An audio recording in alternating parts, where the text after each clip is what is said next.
So now we're going to see how easy it is to accelerate your VMs with a flash cluster. So we're looking at the Pacific Northwest cluster. You can see that there's two hosts, and we're right now in the Pernix Data tab in the vSphere client. So we're going to go from the getting started to the flash cluster.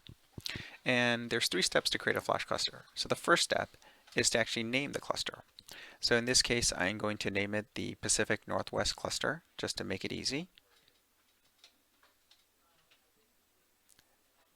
Click OK.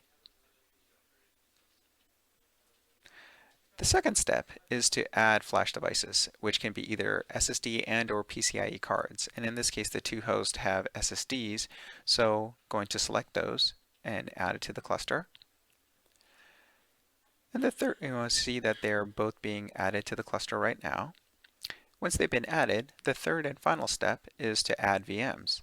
And here what I'm going to do is I'm just going to select one VM, and you can see that there is this Mini09 VM which is actually running. I'm going to select that just to show that you can move running VMs into the flash cluster and accelerate them on the fly. So I have a choice between write through and write back. I'm going to select write back, and because there's two hosts, I'm going to actually replicate the writes to the other hosts. So clicked OK, and boom, it's done. This VM is now being accelerated for both reads and writes, and I've set up a flash cluster.